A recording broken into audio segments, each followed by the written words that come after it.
Shabbat Shalom. I'm going to start off by saying that I legit didn't know what I was going to say about this until we sung that song.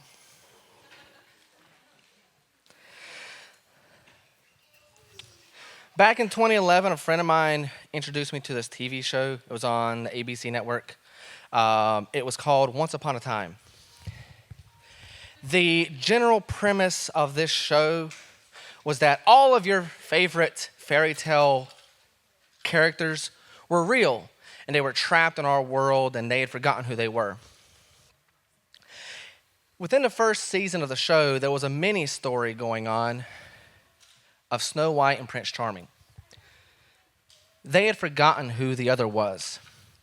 And from the very beginning, you understood that this was a love story that was literally written in stone. But these two characters were separated not only by the fact that they didn't know who they were, but one of them was already pursuing someone else. But even then, every time you saw these characters together, they were slowly finding their way back to each other, despite all the odds that they shouldn't. There was this little theme song, a little tune that would play whenever these two characters were together. And it was an awesome orchestrated tune. You could feel the romance that was building between them. And every time throughout the show, if you heard this tune, you knew something really beautiful and romantic was happening.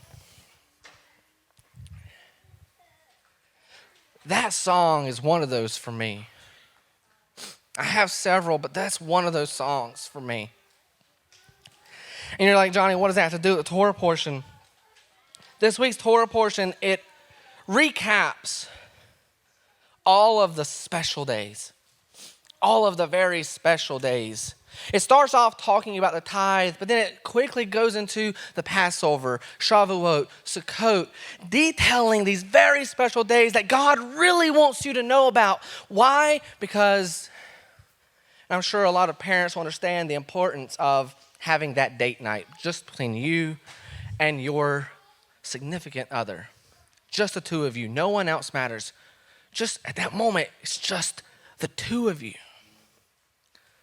And sure, you can tend with the community as you tend with your kids, and you love them and you want to spend time with them, but sometimes you just want that special connection between you and that person that you chose despite all odds to be with.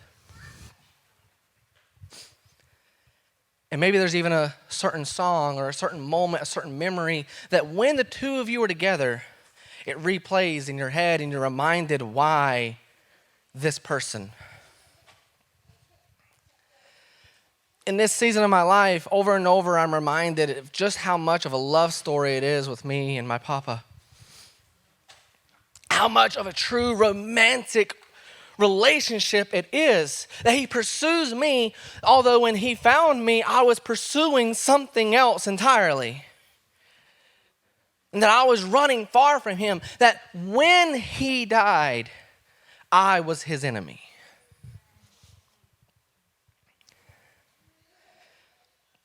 And so when you go through the first season of this show, and you see this romance happening between them, by the end of it, you're rooting for them. You're like, I want them to finally get there. I want them to finally get to that point. And when you look through the season of the Passover, each time the Passover happens, it's like that. The first time the Passover happens, you see these two individuals, the Hebrew children and God, and they're separated by this evil person, the Pharaoh, and he's not letting them get together. And you're rooting for them, like, I want this to happen. I want these two to find each other. And it finally happens, this grand climactic event, and finally they're reunited. And then Yeshua shows up on the stage. And reading from it on our end, you can see this individual who truly loves his people, because you know who he is behind the scenes. And you're rooting for them. You're rooting for them to get together. But at the end of the season, he dies. And you're left wondering, this is not the way a love story is supposed to happen. You don't die.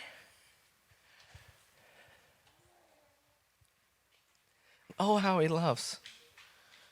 Oh, how he loves that he would just completely just distort your expectations of how this is supposed to go. From the very beginning, it's like he's telling you this is not going to go the way you think it's going to go.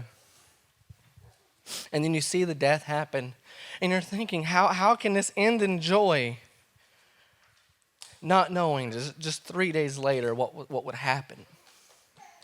Not knowing that in 3 days later, not only would your world be completely shaked to its core, but the world would be completely shaked to its core.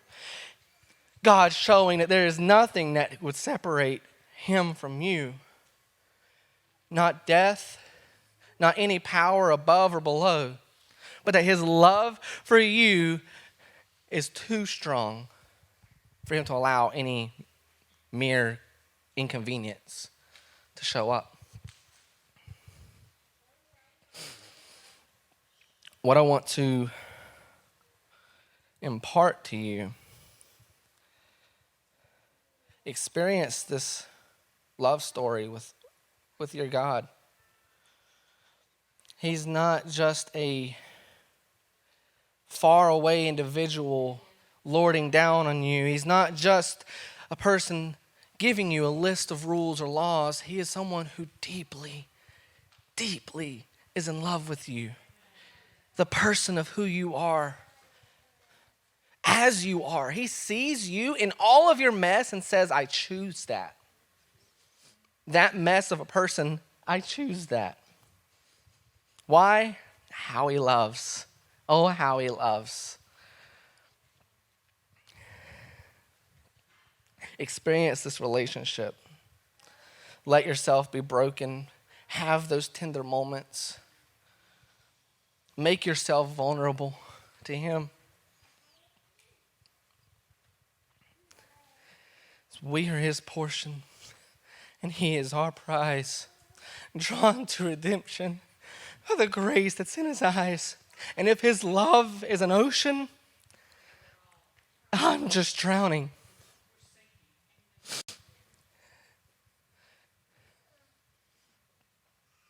And when I'm reminded of that, I don't even have time to think about the regrets of my life, because I'm too captivated on just how much he loves me. And it's taken me a very long time. I've been in relationship with Papa for a while, but it took me a very long time, last Sukkot actually, until I truly was able to say that I am in love with him. Because it just seemed like an odd thing to say, because he's God. You know, the idea of God, it can be overwhelming. It wasn't until Sukkot that I was reminded just how personable he is. That not only is he God, the grand creator of all time and space and everything that's in it, but he's my Papa. And despite everything that I do and have done over and over again, he says yes to me. He chooses me. And so I can truly say, the last time I stood before you and gave a Torah portion, I mentioned how I was in that season where I didn't know if I could still love God. I was in a dark place. I really was. But the very next time that I stand before you, I can say that I love him so much.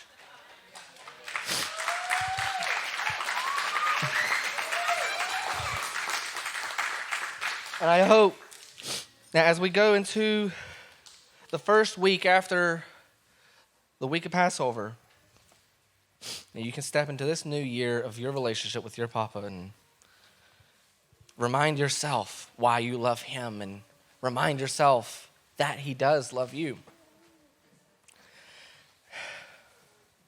And how he loves. Oh, how he loves you. And I'll go ahead and I'll turn over to Matt. Because I know he's got some really great things to say about that today. So, Shabbat Shalom, everybody.